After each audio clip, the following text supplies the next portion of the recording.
When you think about businesses like Allbirds or Skims that are selling through the roof, sure, you think about a great product, a cool brand, and brilliant marketing. But what's often overlooked is the business behind the business that makes it all possible. For millions of businesses, that's Shopify. Nobody does selling better than Shopify, the home of the #1 checkout on the planet. With Shop Pay, you can boost conversions by up to 50%, meaning fewer abandoned carts and way more sales. Whether your customers are scrolling online, strolling through your store, or browsing social media, Shopify ensures you're ready to sell wherever they are. It's no secret, businesses that want to grow with Shopify. Upgrade your business and get the same checkout Allbirds uses. Sign up for your $1 per month trial period at shopify.com/DAX, all lowercase. Go to shopify.com/DAX to upgrade your selling today. Shopify.com/DAX.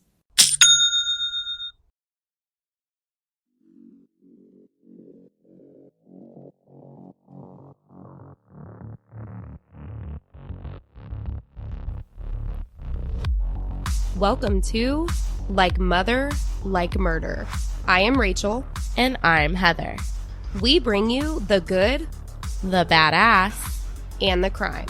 This is Like Mother, Like Murder.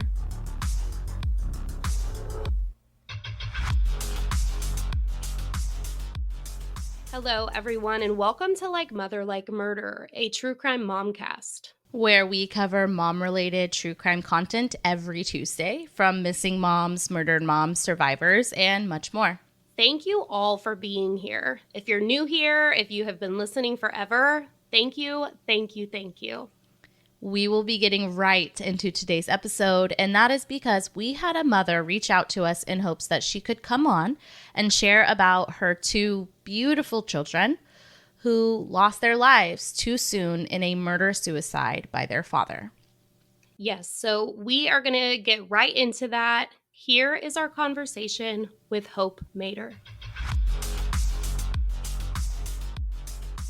Thank you so much for having me today. It's such an honor to be able to share my story with so many people. And I guess the first thing is my son Alec was 7. He was born on July 15th, 2016. And he was just a bundle of joy. And he loved anything Pokemon. And he loved trail life, which is like Boy Scouts, but more Christian based. And he loved his friends, and he loved to scooter and to ride his bike. Um, and he enjoyed um, just being around family and friends. And he loved church and praising the Lord and worshiping. And so he was just a fun, energetic little boy, mischievous, but fun and That's the energetic. best. Yeah.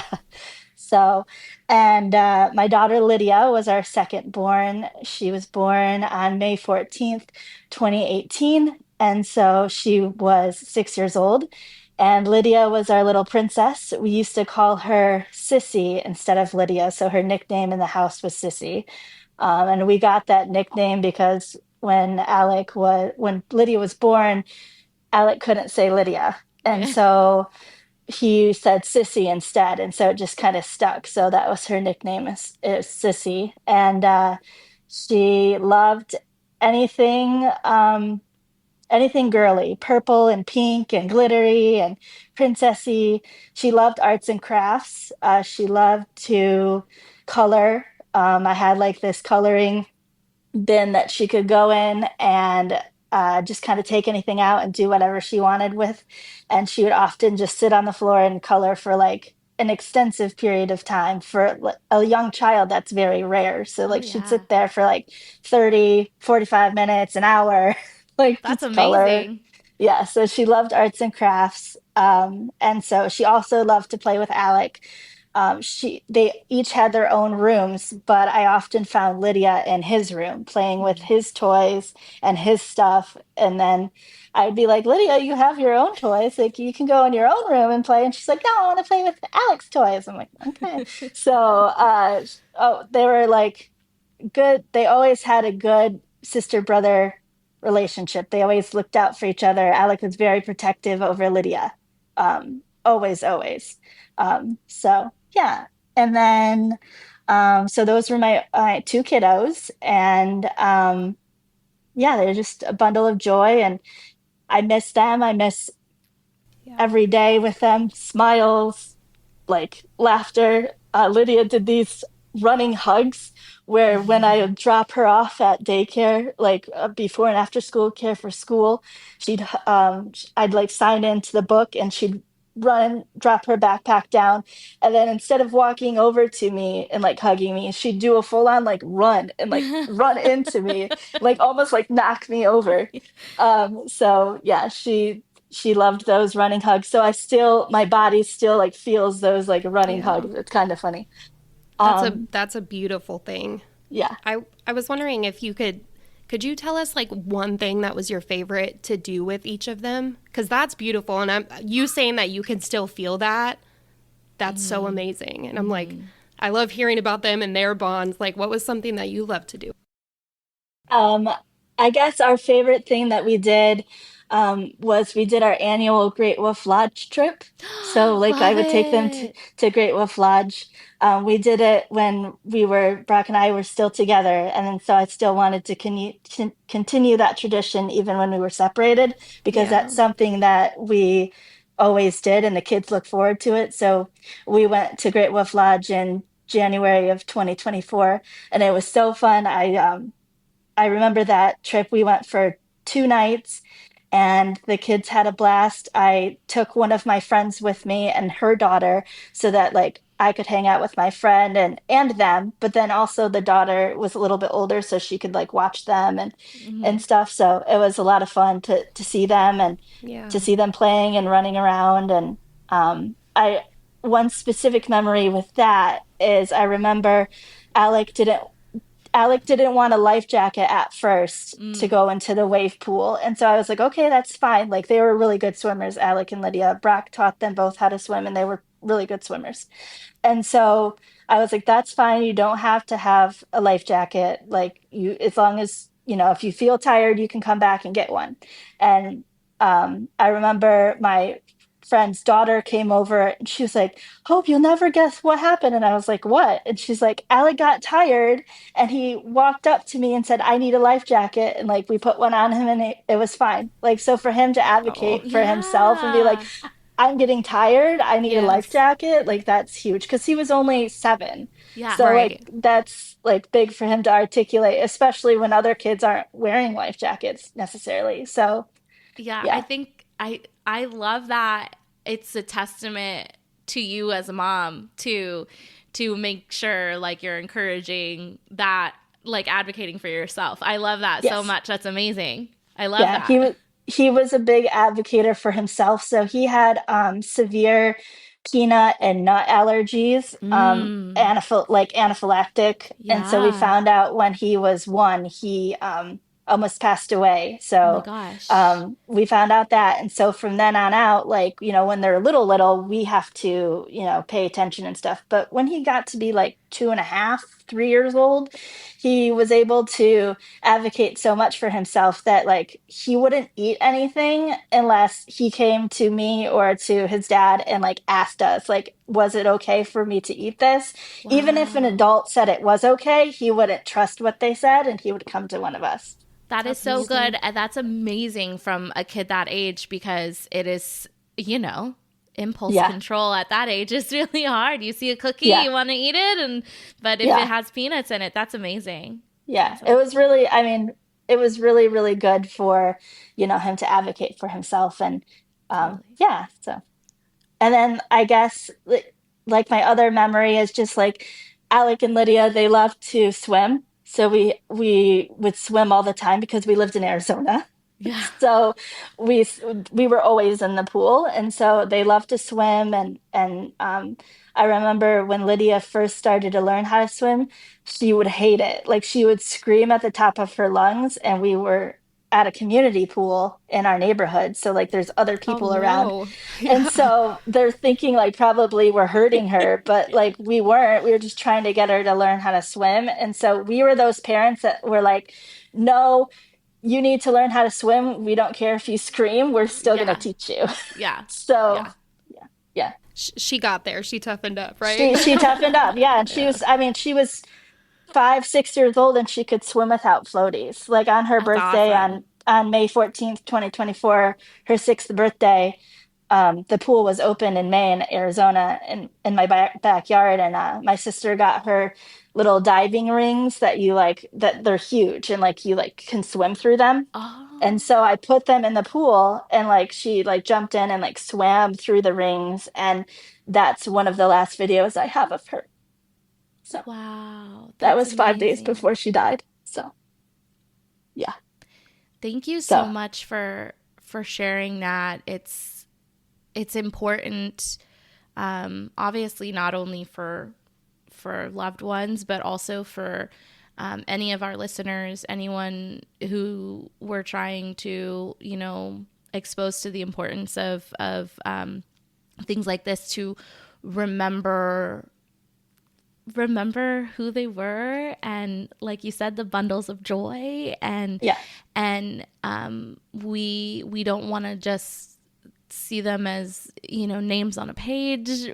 We want to make Correct. sure that we We can. don't want to remember them just for what happened to them. Exactly, Yeah. exactly. And Remember for who they were. and Yes. the joy that they brought to their family and friends. So thank you so much for Yeah. sharing that with us and with the listeners, because it's important. It's important to remember them that way. Yes. Yeah. Yeah. So, I guess like moving forward, I guess Brock and I, um, were not doing well in our relationship, and so and this was after my parents had passed away. So my parents passed away as well. So my mom passed away in November of 2021 from a car accident. My Mm, dad died of kidney failure in July of 2022.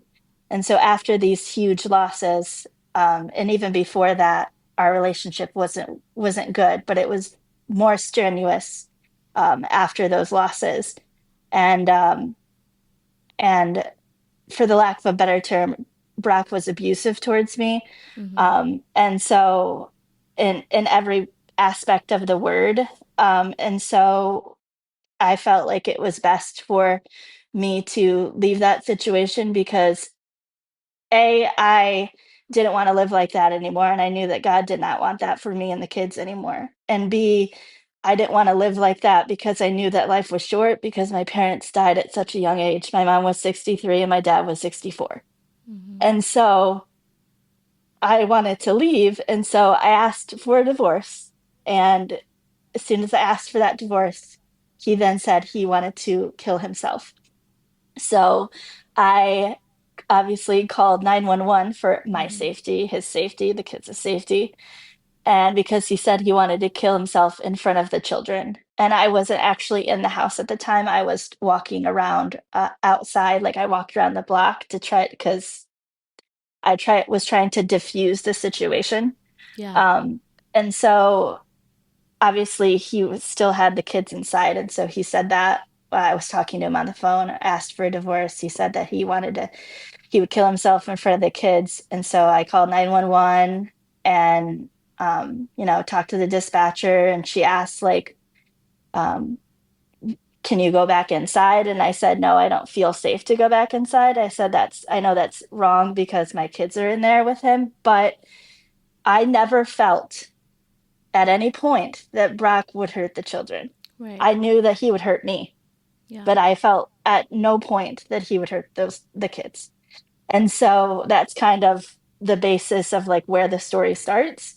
And I want all the viewers to also listen that I'm coming from a perspective of somebody that has trauma and abuse. And so Mm-hmm. my mind was not running on all cylinders. Yeah. If you research abuse and you research how that affects your brain, I made decisions that were for the best, I thought, for me and the kids, but um, other people might not think so, and that's because they haven't gone through abuse. And Yeah. And so, everyone's situation is so differently, but because you went through that, and because you knew, I could only assume, I can't speak for you, but you thought in that moment if you went in there that could escalate with him. So you were doing what you felt was right for your children in that moment to keep Correct. them safe, because if you went in there you felt things could probably go a different way. Correct. Yes. Yeah. And so I called the police. They came. They talked to both of us. Because he stated that he did state that to the police that he did make that threat. Because he did make that threat, they had to take him via ambulance to the hospital as a protocol. Mm-hmm. And I then was at home with the police officers, and the nicest police officer from the Surprise Police Department was like, you need to pack some bags. You need to get somewhere safe, go to a hotel. Do you have any family around here? And I was like, no, I have no family. Like, my sister and my aunt were in Michigan. Like, I had no family in Arizona. Mm-hmm. And so I packed bags. I did all of those things. But why he's telling me this, I'm still not processing that it's as severe as they think it is. Mm-hmm. Like, I don't, like, my brain is not computing that, like, this is not as a dire situation as the police are thinking it is. And so I pack a bag, I get on the phone with my sister and my aunt, and I tell them what's going on. Mind you, nobody knew about anything that was happening between Brock and I. I kept everything like between like again, normal abuse victim, everything you keep Right. internal. And so I went to a hotel and stayed there for a while, filed the paperwork with the attorneys, did all that for the divorce. And then we came back here to Michigan for a few days with my sister and my sister's family, just me and the kids, just to get away from Arizona for a couple of days. And we had the best time. The kids got to swim with their cousins, which was Yeah. the last time that they got to see them. They got to swim with their cousins. We went to a hotel and they swam in the pool. We went to a trampoline park and they had the best time. And so that was the last time that my uncle, or their uncle, my brother-in-law, and my niece and nephews, their cousins, got to see them alive. Mm-hmm. Um, and so because, we live in two different states. And Yeah. so um, that was, a blessing in disguise that I did all of those Right. things for them. Um, and then um, we went back to Arizona, and this was October of 2023. And I took them back to school that Monday after fall break, and I put them in school that day. Didn't think anything was wrong. Like, divorce process was going fine, everything was being filed, you know. Um, And then I started getting strange phone calls from Brock um, that didn't sound like himself. He didn't sound in the right headspace. And so, um, and I already had a protection order put in place for myself. And in Arizona, you cannot get a protection order for the kids. Right. So the Okay. protection order was only for myself. So I've gotten that question a lot, like, why weren't the kids on the protection order? Because they can't be. Right. Because when it's family law, like family law case, like a divorce case, it has to go through there, and a protection order case is different. And so the protection order again was only for myself. And in my head, I was like, okay, he would only hurt me. He's not going to hurt the Right. children. Like, that's my thought process. Yeah.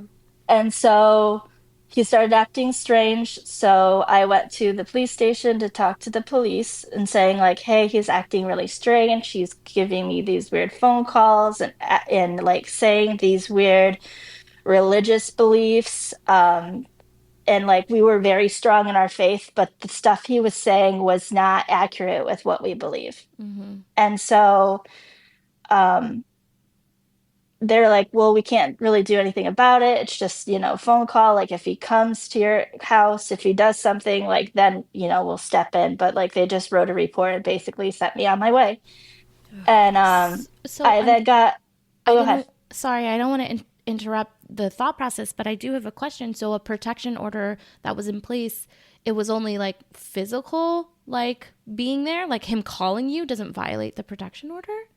It did, but it's not a severe violation. So they're just going to write a report, Oh my kind of gosh. be like, hey, here's what you did, slap you on the hand, go your merry way. Like Wow. they wouldn't obviously take him to jail for that or anything. Like it's in their eyes, it's just a phone call.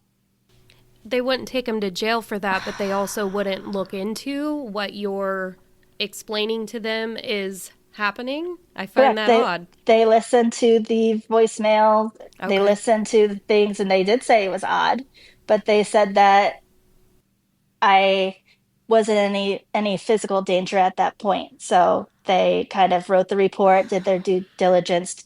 Again, I thought it was odd, but I'm taking the advice of law enforcement Right. and my attorney and all the people. That's the whole thing is in this story. You have to understand that I was taking the advice of the people that are Right. supposed to protect you, Right. law Right. enforcement, the attorneys, the courts, like all these people are supposed to be employed to protect someone. Right.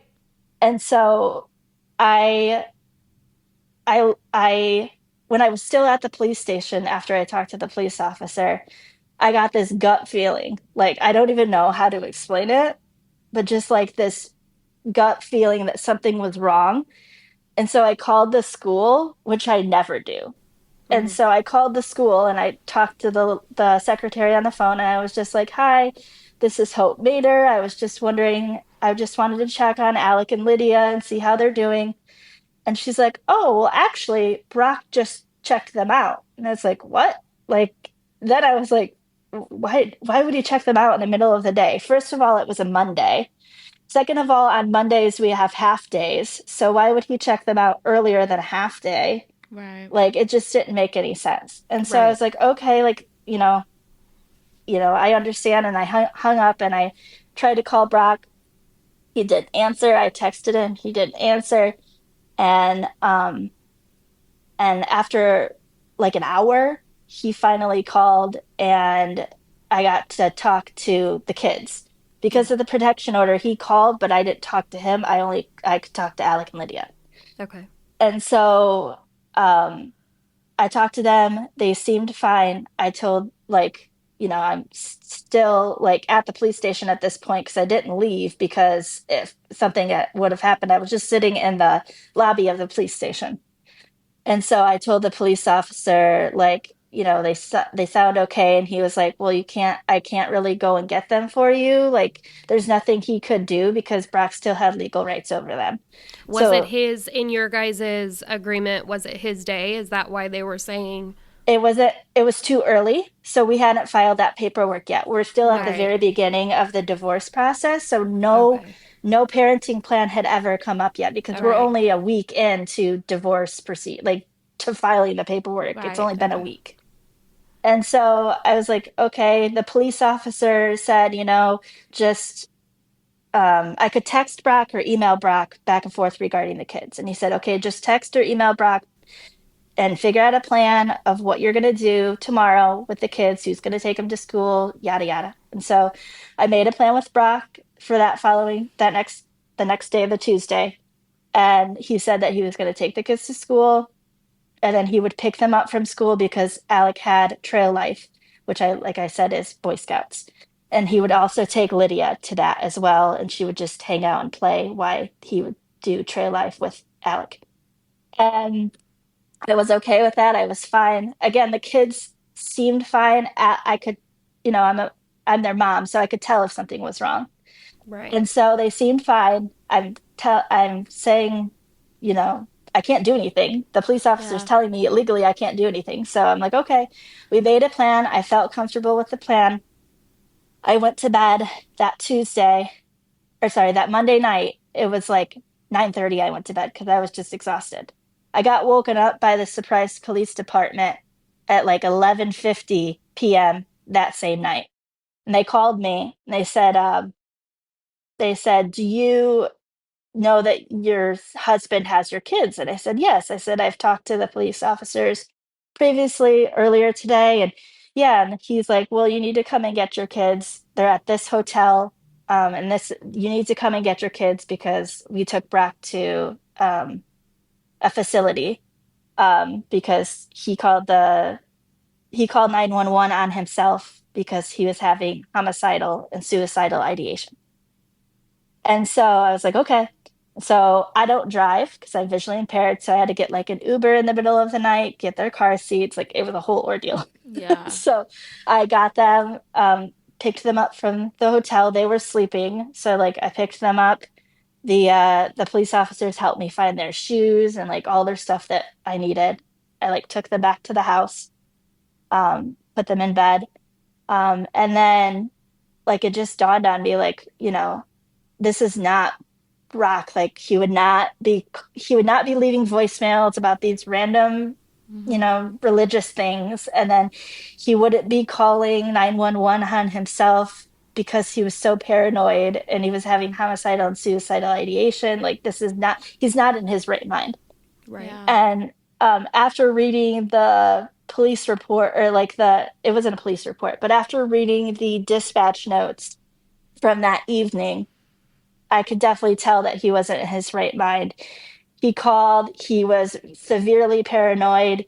He asked the dispatcher if like she was demonically possessed, if she believed in demons. He was like talking to himself because he felt like people were watching him, like they were like outside of like the hotel room, Mm-hmm.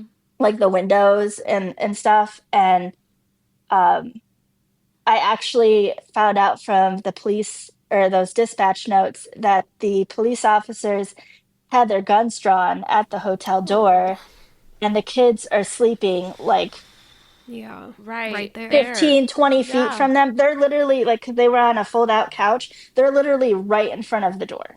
Like you Ugh. walk in the door, you walk 3 steps, and the bed's right there. And so I'm like, obviously nothing happened, but in my head, I'm telling this to my attorney, and like, we put, um, we put executive measures in place so that I could have full custody of the kids because obviously from this incident, he put them in danger. So Right. the courts did give me temporary full custody of the kids Right. Okay. until we could have a hearing. So they gave me temporary custody from October 16th when it happened until we could have a court hearing. And in that time, Brack was in the facility getting help. And so, and again, in my head, I thought, okay, they're gonna have him in there for 72 hours and release him, right? Like a 72-hour hold. He was in there 9 days. 9 days. So Nine that days. really just talks and speaks to just, how kind of how How he bad it was. really was. Yeah, the how amount bad of help he exactly. really did need in that moment. Yeah. Correct. I have a Correct. question about that night in October. So you mentioned he was at a hotel. Yes. Was he staying at a hotel? Had he just gone to this hotel? Because I know later, he has his apartment, but Correct. He was staying at a hotel because okay. in the protection order, they gave me the marital residence. So he didn't have a house at that point. So he was Okay. staying at a hotel temporarily. Okay. Okay. And he'd only stayed there for a few days and then this occurred. And so, yeah, Okay. So back to you were saying 9 days he was in yeah, there. he was in the facility 9 days, and it wasn't a hospital. It was a facility where you go and get help for any sort of mental illness or drug abuse or anything like that. Mm-hmm. So it wasn't a hospital. And Was he? Sorry to keep no, go ahead. interrupting. No, So what? Since he was there for 9 days, was he given a diagnosis at that point? yes, he was diagnosed with bipolar. Okay. Okay. So he was diagnosed with bipolar at that point. The 9 days went by. I read some of the doctor's notes from the report that are also going to be in the psychological evaluation later. But I read some of the notes in the report, and it was pretty severe, Yeah. the stuff that he was going through. So, um, Did they do any sort of like drug tests on him? And was there anything in his system that was making him have this? This was all just from his diagnosis of all okay. psychological. It was a Okay. psychological break. Yeah. Okay. No drugs or alcohol. He didn't abuse drugs. He didn't really Okay. drink alcohol. No. So just a psychological break, which obviously can happen when something like this happens, so they have to pinpoint like the main thing that occurred, and that obviously was the starting the divorce process, and then it kind of fell apart from there. Mm-hmm. But yeah, so then um I got custody of the kids, and then we had a hearing in, I think, the beginning of November. Um, and actually, he did, when he got out of the facility, he actually went back to Michigan with his family. They picked him up in Arizona. I guess they released him in their custody. And then he Okay. came back to Michigan to stay with them for the time being.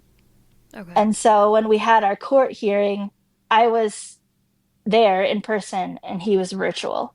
Okay. And I thought, again, shared all this evidence with you guys. I'm sharing all of the same things with the court, with the judge. I have my attorney. My attorney's like, yeah, like he's, had all of these things, like homicidal and suicidal thoughts. He was in an institution for 9 days. He's talking about all these crazy things. And so we're going through a court process, and I'm asking originally for supervised visits from Mm-hmm. Brock because I do want the kids still to see him, but I want to make sure until he is capable to be supervised. Mm-hmm. And so he came in wanting 50-50 custody. So very different avenues.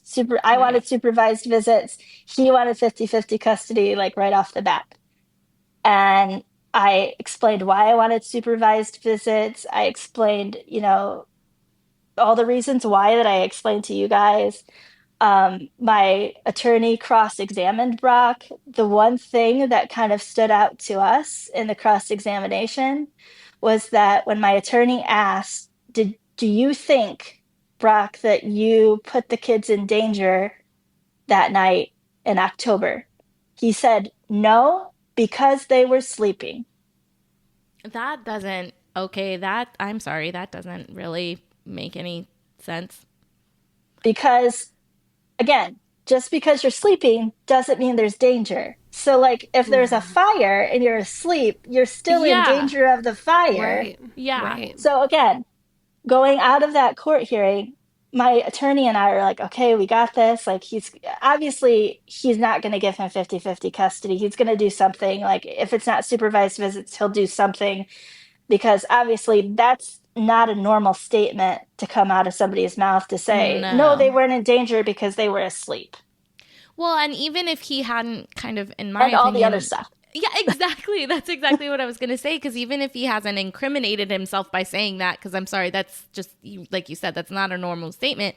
There's tons of physical evidence, police reports, and the evals from the facility that just really goes to show he's struggling. And Yes. clearly it is this struggle because of the way that it's playing out. Suicidal ideation, homicidal ideation, that is a danger.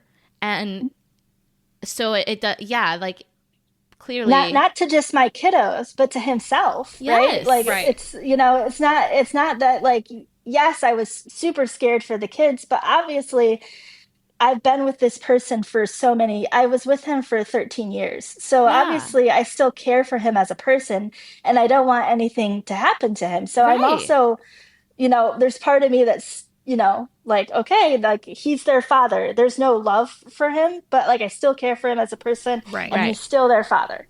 Right. And I feel like that was very evident with you in the hearing in the first place, as you were trying to still show that you actively wanted him in their life. You were Right. asking for supervised visits until he got everything under control and showed that he was okay again. Yeah, Yeah. and it was temporary orders. So these Right. these these orders would have been temporary until the divorce was finalized, and then the judge would have come up with some other orders if Mm-hmm. he would have determined that Brock was okay to do so. Mm-hmm. And Exactly. so I the judge doesn't deliberate on the bench, so he takes time outside of court to come up with his decision. Well, like it was like 2 days later, and we already got his decision. And we were flabbergasted. The judge gave Brock exactly what he wanted: 50-50 custody, physical and legal. He said that there was no evidence supporting that he couldn't see the kids and he was unsafe to see the kids. He stated that this was one incident and he was diagnosed now with bipolar and he was supposed to be on medication. And so he was okay to see the children. Okay. I understand as a judge, maybe you don't go to, like, don't know the ins and outs of the way mental health works. You went to law school. You didn't go to clinical psychology school. But it's not like You can't just obviously, take meds and be fine. Like, exactly. It my doesn't my work that attorney, way. yeah, my attorney's saying the same thing. He's like, I'm an attorney, and Exactly. I know that you just can't take the meds and be fine. Like there has to be like a waiting period of making sure those are the right medication. It's the right meds, it's the right dose. It's actually, there's a lot Working. of things that go into it. Exactly. So like you can't just like, oh, it's not like, oh, he had a headache, he took a Tylenol, he's fine. That's not how Any of that works. no. Right. Correct. That's Correct. I also flabbergasted is definitely the Yeah. right term there. Yeah. We were shocked, but there was nothing that we could do. It was the Right. judge's orders. We can't go back and ask him again. At that point, I even asked my attorney, like, could we get a different judge? And really, you can't do that except unless there's like extenuating circumstances that you think that the judge is like, biased in some way. But like, Right. there was nothing that we could do. And so, in the orders, it stated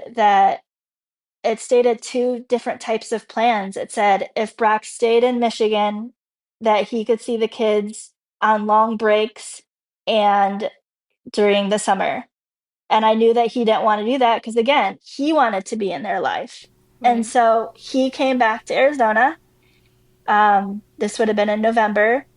He found an apartment. And also, another big thing, as well as when we were separated, or even before we separated for a year, he wasn't working. He didn't have a job. I was the sole provider. So then the judge also had to ask him, hey, you have to get a place to live to put these kids, and you got to get a job. Right. So he did those things. He got a place to live, an apartment. He got a job. Um, I have he, a quick question to yeah. go back to the court really quickly. Mhm. So I know because you have said it in videos that I've watched and reading things, Brock owned guns.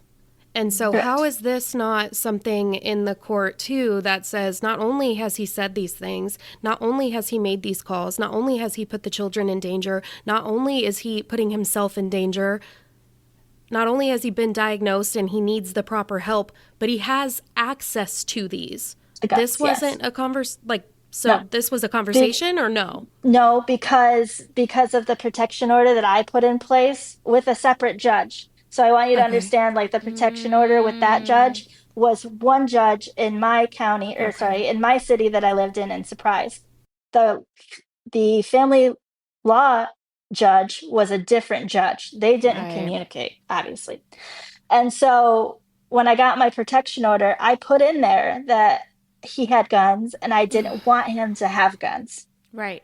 But in Arizona, they put it in the paperwork, and the police officers come and like ask if he has guns and such, and stuff, and he could have put them somewhere else. They don't Right. really do their due diligence. They they can only confiscate them if he lets them. Like, he Right. could lie to He them. has to like surrender them Surrender like them, correct. willingly. Willingly. The cops can't like walk into the house and search the house and take any guns that they Cor- cor- find. correct. So I don't know, and that's a part that I don't know. So I I I always try to believe in my head that he surrendered those guns because I'm trying to believe that like he would do what the law said. But again, he was not in his right mind. Right. Yeah. So, and I still don't know if those guns were surrendered or not. And I'm assuming from what's going to transpire that they weren't. And Right. so, um, and also surrendering guns does not mean that he can't go out and buy another gun. Right. Right. Right. So there's no red flag laws in Arizona to do with guns or anything like that. There's no protections to protect families or people with mental health issues or anything with guns. Anybody can walk into a store in Arizona and get a gun, like as long as Yep. you have your ID and you're of age. And So yeah, it's so even with that, right? Everyone has their views, their opinions on guns, and my thing is with what you're going through with the mental crisis and the obvious. I mean, he was just admitted, spent 9 days somewhere. He's going through all these things. Yeah, maybe you can't stop someone from going out and getting another one, right? That's very evident. We know that you can't stop someone. But if they were taken temporarily, if they were confiscated temporarily, maybe if there was a mental break, maybe if there was a moment that something like this was to happen overnight with a feeling, emotion, anything, he didn't have the access right then and there. Maybe it would have, even for a second, where it's like, okay, I'm having this thought. Now I need to go out and get this gun. Maybe in that time to go and get the gun, you stop what you're doing. yeah. But having access to them in the same place where you are having this breakdown doesn't help anything, as Correct. we know. So As we know. So yeah, for the family law judge, I want to also make it evident that in that temporary orders hearing, he didn't look at any evidence from the hospital or from the place that the facility that Brock went to. He didn't look at any of the police reports. It was all based on like what I was saying and what he was saying. There was no evidence at that point, which also was strange to me that he didn't like ask for evidence. And Right. so he came on upon this decision not looking at any of the police reports, the dispatch notes, not looking at any of the reports from the institution, nothing. That So, seems like you we should see this too often. like you I mean that is to me that seems like you have failed to do your job and like you're liable for some like you're failing to look at all the evidence of the case. Like you're correct. culpable here, sir. Like what Right. the hell? Yeah, Sorry. no, I totally agree. Then, so after the temporary orders hearing, we had 50-50 custody. Brock moved back to Arizona. We had a 5-2-2-5 schedule, which means Brock had them for 5 days, and I would have them for two. He would have them for two. I would have them for five. So it was like a 2-week rotation. And it took the kids a month or a month and a half to get used to it. After a while, they got used to it, and it was working really well. Brock was mentally stable at that point. He was on medication, as far as I know.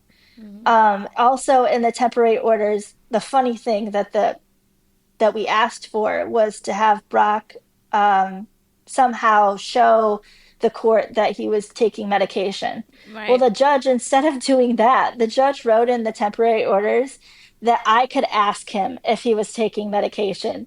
And my attorney and I are looking at each other like, well, he could just lie, or Why? Yeah. he could just show you like a receipt and it would be like, not accurate. Like it could be like 4 weeks ago, like it just, again, there was so many gaps that like this could have been prevented. Um, and so um, he was on medication.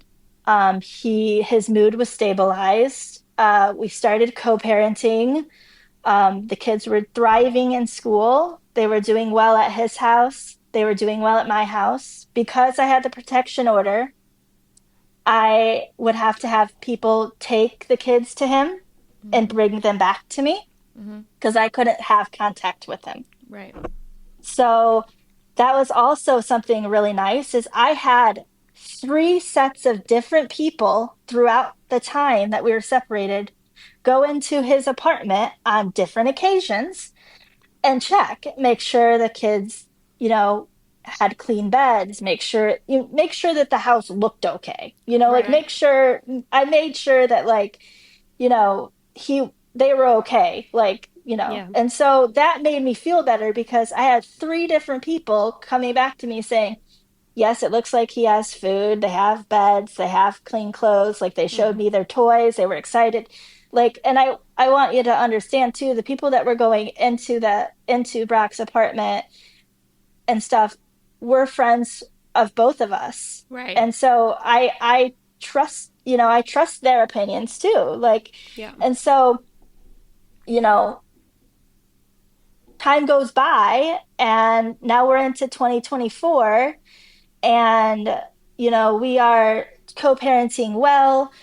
We're doing the kids' homework. We're communicating back and forth as long as it has to do with the kids via text and email. And so I'm like, okay, this is like working really well. We're working through court hearing stuff and putting, our plans into place. The only thing that has to be done is also a part of that original temporary hearing.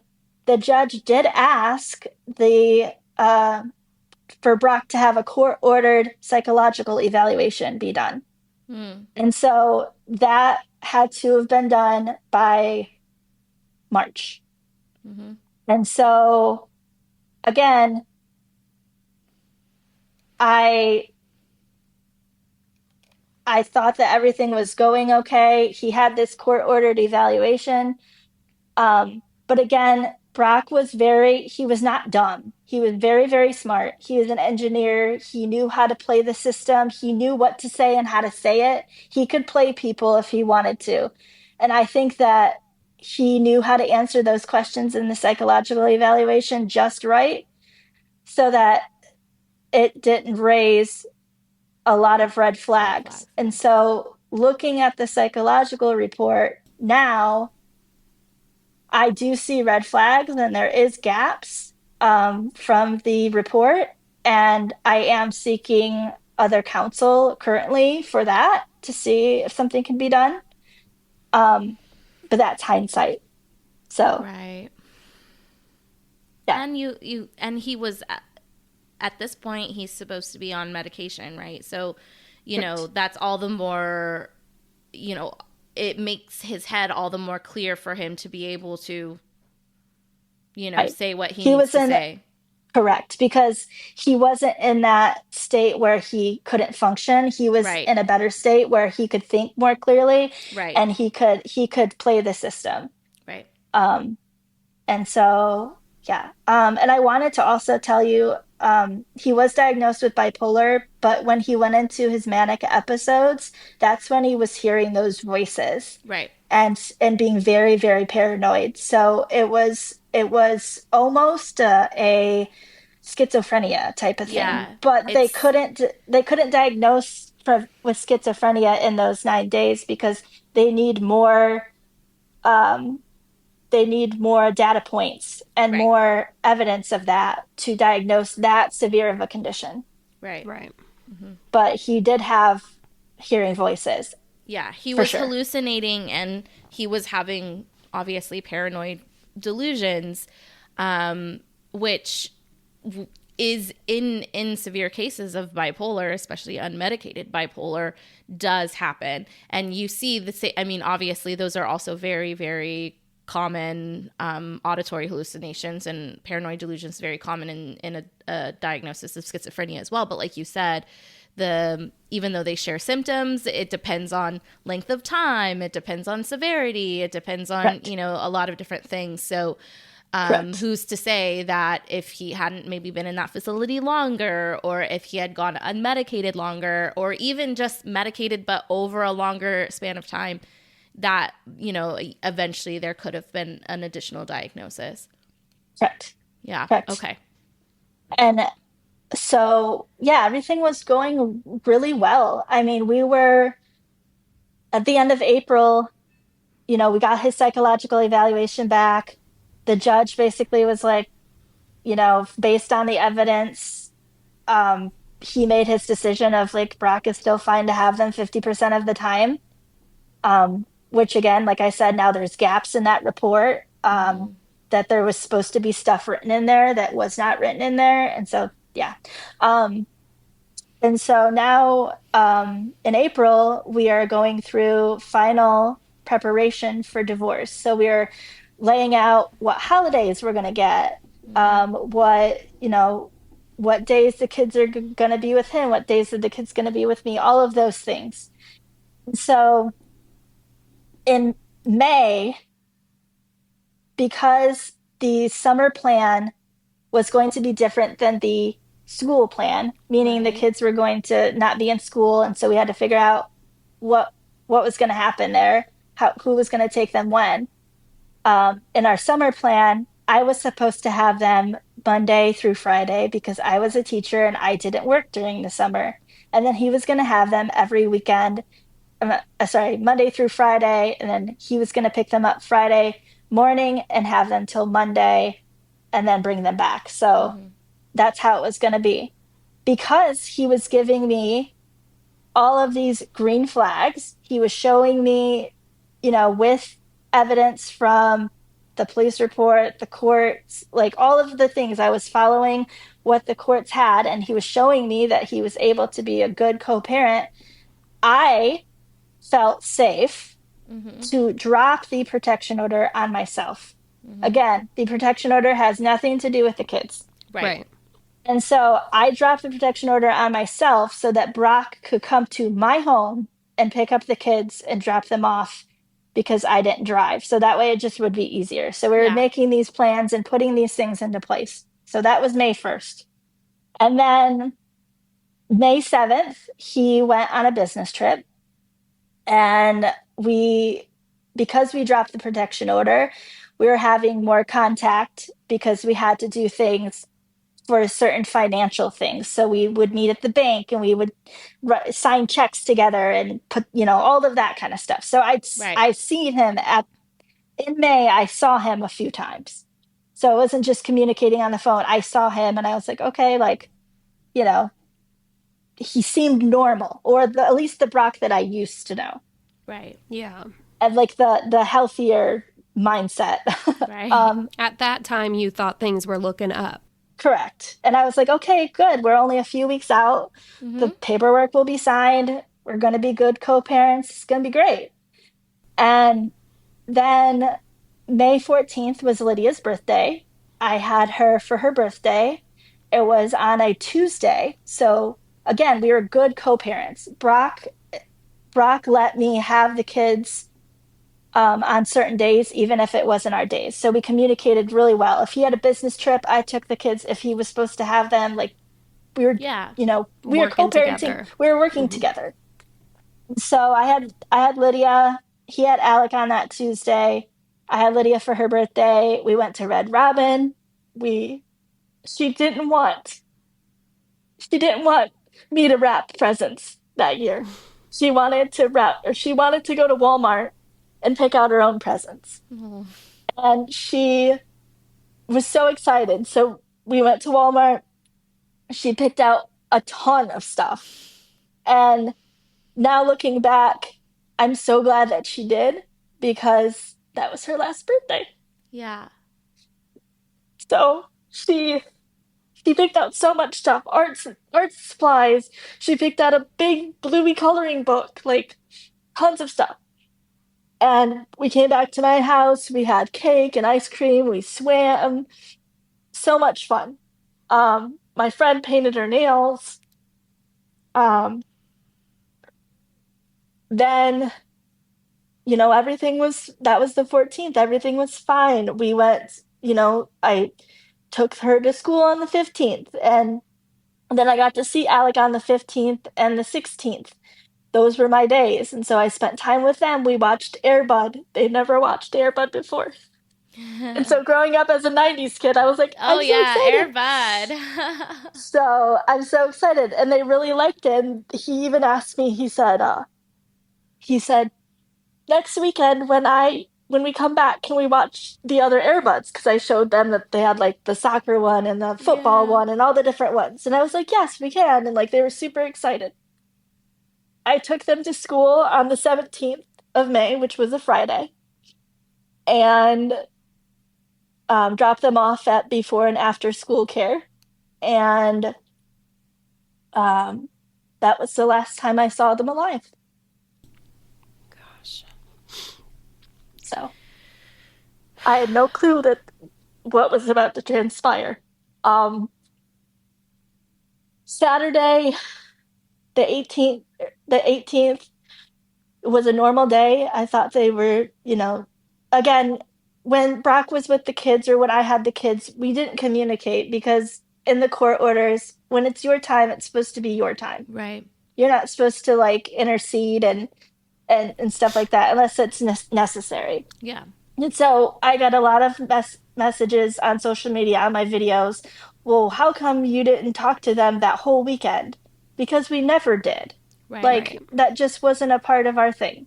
Yeah, just because your situation is different than mine doesn't mean mine was wrong. This is Correct. what we were told to do, and that's what we were doing. And that's what Correct. was working for you guys clearly for the last, several months. Several months. That was what was working. That was your routine, and you guys were working through that. The kids were working through that, and there's no reason to change if it's working. Right. Yeah. It was awesome. I mean, the kids, like I said, they were thriving in school. They were doing amazing. Like it wasn't affecting any social skills. It wasn't affecting them academically. It wasn't affecting them at home. Like, there was a few things, like a few times here and there where like, they're like, oh, I don't want to go to dad's, but like that's normal. Right. Like that's normal stuff.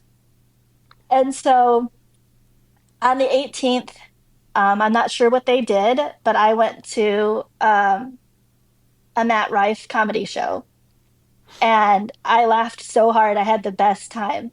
And then on the 19th, which was Sunday, I found out later, but I found that they did go to church that Sunday morning and he checked them into church.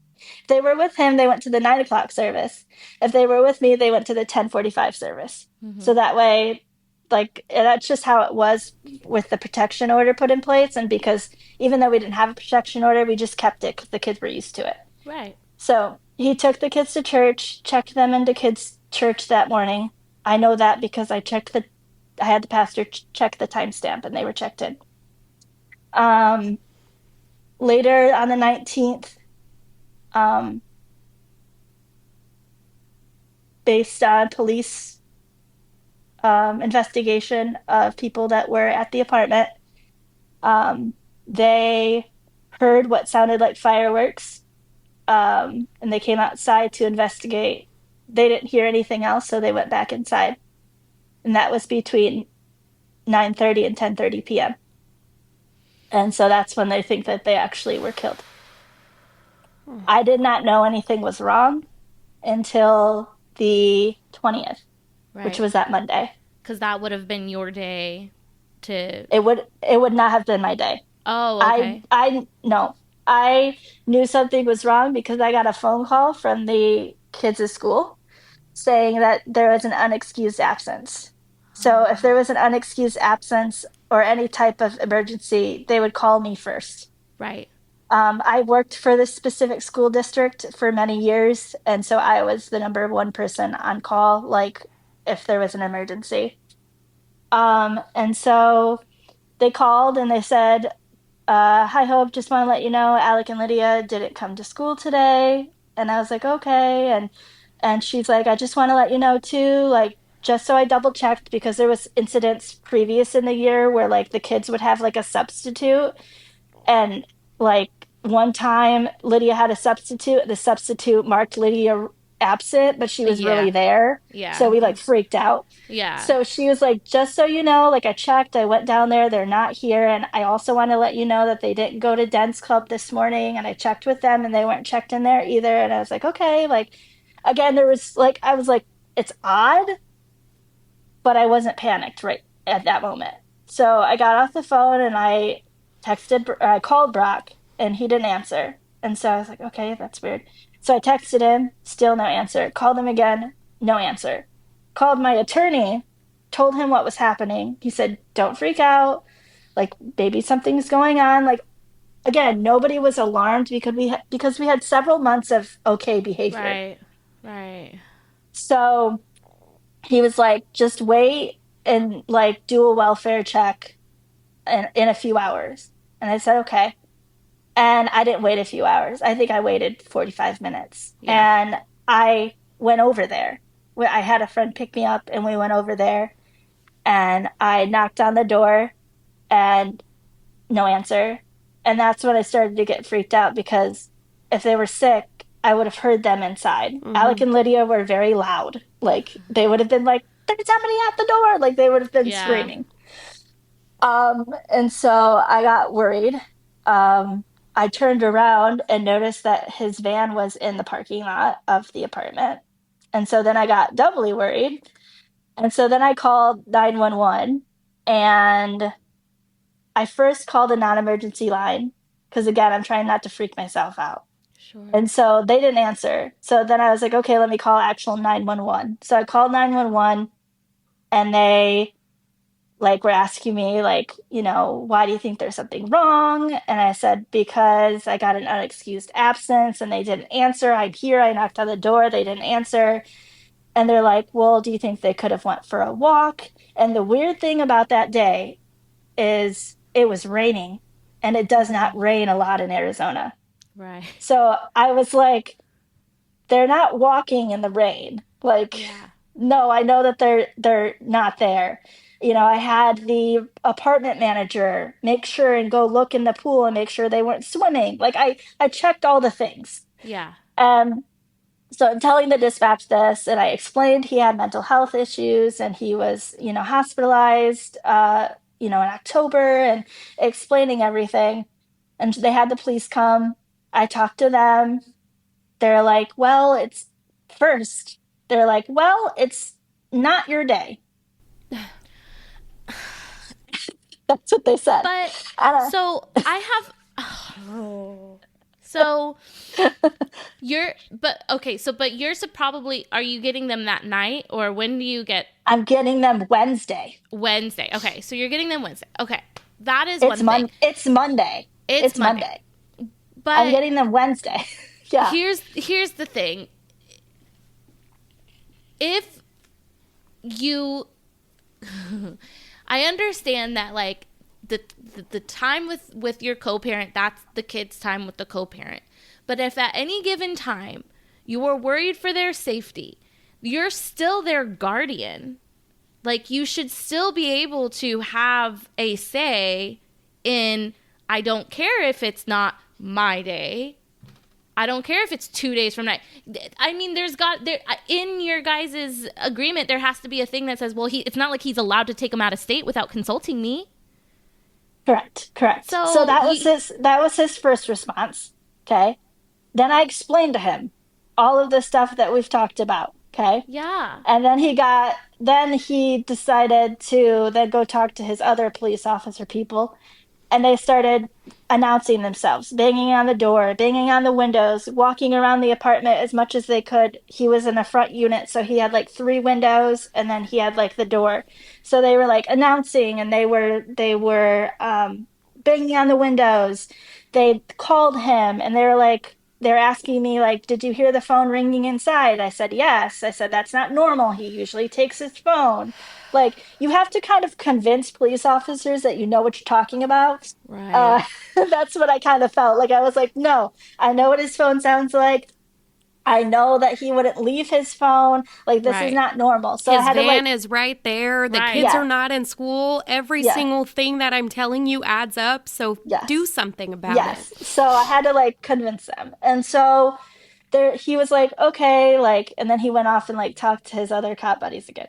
So we're waiting there in the parking lot, my friend and I. And at this point, my pastors, our marriage pastors, come over and from the church and um, are standing with us and praying. And so um, I I was talking to them, and then another police officer comes up to me, and he's like, "Hi, Hope. Do you remember who I am?" And I said, "Yes." I said, You were one of the cops that was there on in October at the Oh my hotel." gosh. Oh my Uh, gosh. yeah, and that's obviously I'm a believer, a firm believer that God has a plan, and so I feel like God brought him that day. And so I was like, "Yes, I know who you are. I know that you were there in October." And he said, "In October, that was not a normal 911 call. And this is not a normal 911 call. So we're going to go ahead and ask our sergeant if we can go ahead and go inside for everyone's safety." I Yes. said, "Okay."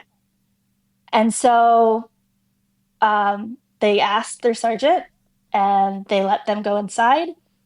And they went inside and they were in there for a really long time. Like, first, two police officers went in, then three, then like another one. And they were in there for a really long time. So I knew something was wrong. Like, Yeah. I even called my brother-in-law and I said, "Something is wrong." I said, "Brock's hurt the kids." I said, "Something's wrong." And he's like, "What do you mean?" Like, what? Are they in the house? Like, he was trying to get answers out of me. I said, "No, I'm here at the apartment. Something is wrong." And I knew inside me that they were dead, but I didn't want to say it out loud. Right. And so they came out and they came over and they said, "We're sorry to inform you that all three have been found deceased inside." And I don't even know what I did at that point. I was sitting in a chair, like one of those like chairs that you sit around a campfire. I was sitting in a chair and I think I got up and I like took a step forward and I think I screamed and I think I said something like, "You failed us," or something like that. Like, Yeah. and I I know that I know that the police officers didn't fail us because the Surprise Police Department did all they could. Yeah. I think just the system in general, the court system failed Yeah. us. Right. Um, so yeah, but it was really hard. I've lost people in my life, like I said, but I've never lost people in this manner. So I had no clue what was about to happen. I didn't know that there was going to be an investigation and there would be news people trying to get a hold of me and a news briefing and like all of this stuff. I had no clue. Right. Right. No clue. So that was like really hard. Yeah, and in that Um, moment, that's not what you want to think about or focus on. You just lost the two things that mean the most to you in the yeah, world. So those other yeah, things don't matter in that moment. yeah. So it's really, really hard. I chose not to speak to the media. This is my first, besides my public speaking engagements that I've done, this is my first interview. Yeah. So yeah, Well, we're I very honored that you would allow us and this platform to be that. And um it's I can't you're amazingly strong for being able to even come now with and share the story, and it really is.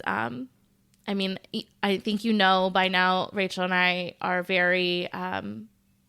we very much want to advocate for survivors and victims, and it's important for us to make sure that message comes across. And whether we're telling the story, is one thing, but for you to come here and tell the story in your own words and share your memories of them, that's an honor for us. So yeah, really, and I really think that appreciate that. I think that it's important, right? It's important for me to share their memories. It's important also for me to advocate for mental health because yes, the system failed my kids, but the system also failed Brock. Yeah. Yes.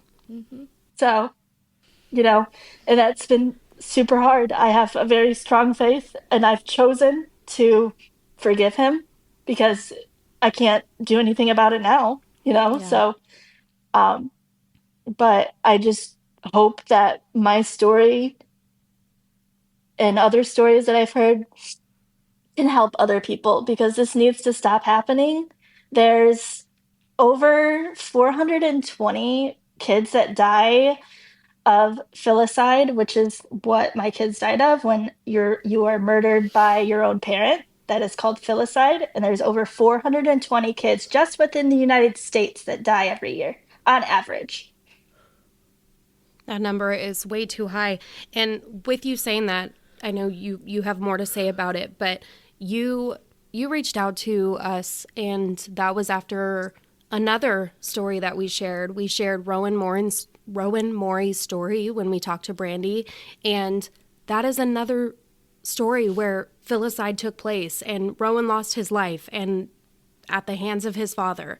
And that's how we got into contact with each other. And then after seeing your page, I just need to add this really quick, that you seem like the most genuine and like beautiful person inside and out. And watching you talk and just wanting to share because you want to be there or help others if they've been through it, if they're going through a similar situation, to prevent anything like this from happening to others. And that's why, to me, why you're sitting here in the first place, because I don't know how I could be sitting having a conversation right now.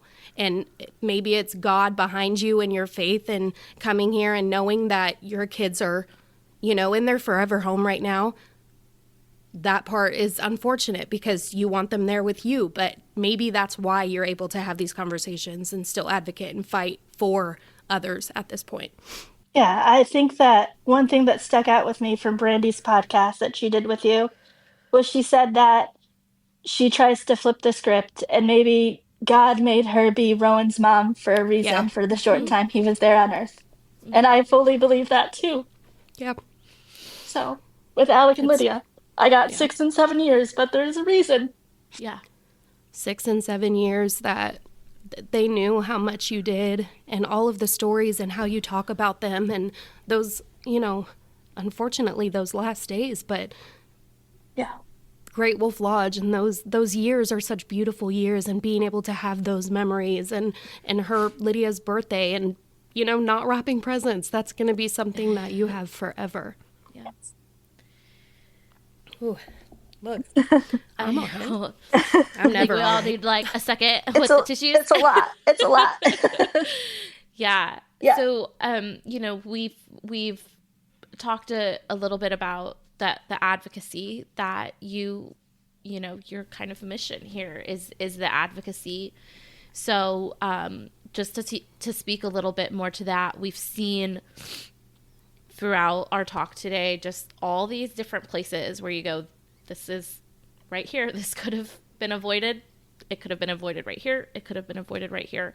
So what are the some of the stances in terms of advocacy? You mentioned mental health, and the importance of understanding. What are some of the like takeaways that you'd like our listeners to know when it comes to mental health or otherwise? The courts, obviously, there's some systematic failures there as well. So what are some of the takeaways you'd want to just make sure our listeners have? Yeah, I would just make sure to, if you see that something's wrong with one of your loved ones, don't just sit there and do nothing. Act, even if they will be mad at you afterwards, it will potentially save their lives. And as far as the courts, we definitely need to make sure that we have more understanding of mental health in our court system. And I believe that we should deal with the kids' safety and where they're going to be placed before anything else in the divorce process. It doesn't matter about finances. It doesn't matter about any of the assets that a couple might have. The most important thing is their children, because we can't get them back. That's so true. It's so true. I mean, the the the fact that, like you said, even at the beginning of all this, because it was early in the process, there was no custody arrangements. You guys hadn't gone through any kind of mediation yet, but like there should be, like they need to make like a whole division, which is just, as soon as this happens, here's how we're going to handle custody. Because like you said, the money, the houses, the property, all of that is nothing compared to the lives and well-beings of the children. Yes. And I think that is such a great point to make, because sometimes I feel like people look at like, oh, and what about the custody arrangement? Like it's like an afterthought, and that is the opposite of what it needs to be. Right. It's a great point. Yeah. I know I didn't ask you to bring this, so I apologize, but I know that you read a poem on TikTok in the past few days. I was wondering if you wanted to read that. Yeah, I have to get my phone so I can read it off my phone. That'd be great. Okay, this is called The Train Poem, and it's by Vincent Moore. At birth, we boarded the train and met our parents, and we believe they will always travel with us on our side. However, at some station, our parents will step down from the train, leaving us on this journey alone. As time goes by, other people will board the train, and they will be significant. Our siblings, friends, and children, and even the love of our life. Many will step down and leave a permanent vacuum. Others will go so unnoticed that we don't even realize that they vacated their seats. This train ride will be full of joy, sorrow, fantasy, expectations, hellos, goodbyes, and farewells. Success consists of having a good relationship with all passengers, requiring that we give the best of ourselves. The mystery to everyone is that we do not know at which station we ourselves will step down. So we must live in the best way, love, forgive, and offer the best of who we are. It is important to do this because when the time comes for us to step down and leave our seat empty, we should leave behind beautiful memories for those who will continue to travel on the train of life. I wish you a joyful journey on the train of life. Reap success and give lots of love. More importantly, thank God for the journey. Lastly, I thank you for being one of the passengers on my train. Yeah, I think that's beautiful. And even if we're briefly on your train right now, I want you to know that we're so appreciative of you joining us and talking about your kids. Their ride wasn't long enough, obviously, and it's unfortunate, and you're on your ride right now, and eventually you will show up at the exact same destination as them and be able to embrace them and have Lydia's running hug and all of that again. And so... Yes. Yeah. I first heard that poem at my mom's funeral, and it's always stuck with me ever since. Yeah. So, and the one thing that keeps me going is knowing that my kids are with Jesus, but they're also with my mom and dad, because they weren't they weren't here to be their Nana and Papa all the time. And so now they're watching over them until I get there. Yeah. That's amazing. That's an amazing, I think that poem really kind of encapsulates that. And it really also, I think for me, what that kind of, I'm thinking about all the people who your story will also impact. I think you might know this already, but you're going to be on a lot of people's trains because your story and the love that you have for your children, the advocacy that you're putting out there, it's going to impact a lot of people, as it should. And so I think you're going to have a seat on a lot of people's trains, so to speak. And I think that's just going to, be very important. I hope so. I hope Yeah. that's my hope, is that I'm obviously here for a reason. I often think that, it could have gone so differently. Yes, this could have been prevented, but also if he wanted to, he could have also come and killed me.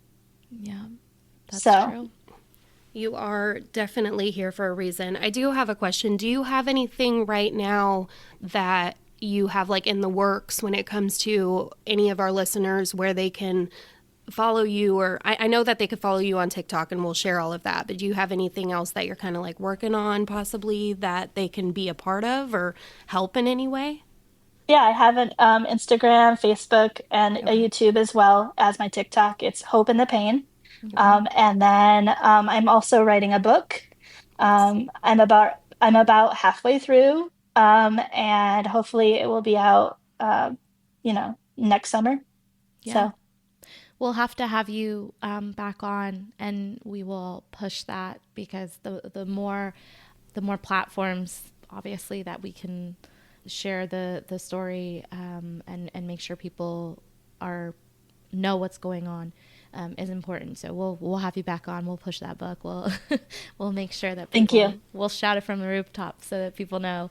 And like Rachel said, we'll be sure to link all of Hope's pages, YouTube, Facebook, Instagram, all of those things will be in the show notes, so that all of our listeners can make sure you go follow, subscribe, do all those things that you guys know how to do on the social media thing. So yeah. And I guess one more thing, because this is another thing that I just take from your videos each time, is you preach kindness and how important that is and how we need so much more of it. So I don't know if there's anything you can add on just how much we need that in the world right now. Yeah, I always leave every video with be kind and always abound in hope, because Yeah. you always need to show kindness to everyone because you never know what someone's going through. Right. And you always have to abound in hope because that's what we have to live for, is hope. Yeah. Yeah.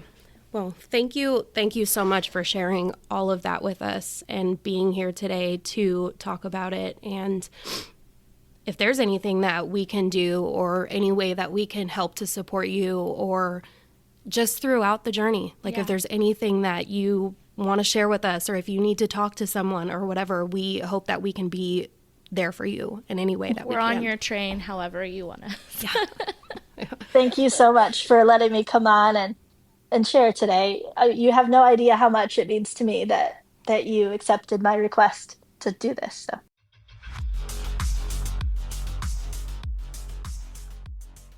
On May 20th, 2024, Hope Mater stood outside of her estranged husband's apartment to find the tragedy of her two children, her son Alec, just 7 years old, and her daughter Lydia, just 6, along with their father, all dead inside of the apartment in an apparent murder-suicide. Hope joined us to spread awareness on the situation that has rocked her to her core: the loss of her children, the loss of her estranged husband, and this instance of filicide. She talks about what had transpired in the time before the murder-suicide took place: court hearings, medical diagnosis, abuse, temporary custody, and much more. And most importantly, she shared with us all about her two amazing kids, Alec and Lydia, the fun trips they had, life growing up together, and their memories. In our conversation with Hope, she points out something that was said by Brandy Morey Poles, who is the mother of Rowan Morey, a 6-year-old boy from Michigan whose life was also taken in a murder-suicide by the father. We spoke with Brandy and shared our conversation with her on the podcast back in October. It was episode 123. In that episode, Brandy says, "God chose me to be his mom. God chose me to make this change." And that stuck with Hope. She got to be their mom while they were here. She was chosen for that role. to be their mom. And now she's sharing their story. She's talking about filicide. She's writing a book. This grieving mother is doing all she can to continue raising awareness for her children. Hope shares with us in our conversation that on average in the United States, each and every year, 420 children lose their lives the same way that Alec and Lydia both did. This number is obviously too high. One child being taken this way is too high. Something needs to change. And that's ultimately one of the reasons we're sharing this conversation in the first place. More people need to be made aware of this heartbreaking reality that families are going through. There's power in numbers, and the more people who know, the more that we can try to help change it. Yes, so please, please, please, here's what you can actually do right now for Hope. It's very simple. Go follow her at hope.in.the.pain. So Hope in the Pain with periods in between the words on TikTok, Facebook, Instagram. The more people who are exposed to Hope and her messages, the better. She is writing her book, like Rachel said, and she will be releasing it next year. So it's best for you all to be following along so you're ready to get that as soon as it's available. And on top of that, we all need a little hope in our lives. So please consider sharing this episode with someone. It's another great way to help share the story that needs to be heard. Lastly, to Hope, thank you so much for joining us and sharing your heart, your pain, your faith, and your kindness. Yes. So we will talk to you all next week on another episode of Like Mother, Like Murder. Until then, as our new friend Hope would say, be kind and abound in hope. Yes. All right, you guys. Talk to you next week. Okay, love you. Bye. Okay, love you. Bye.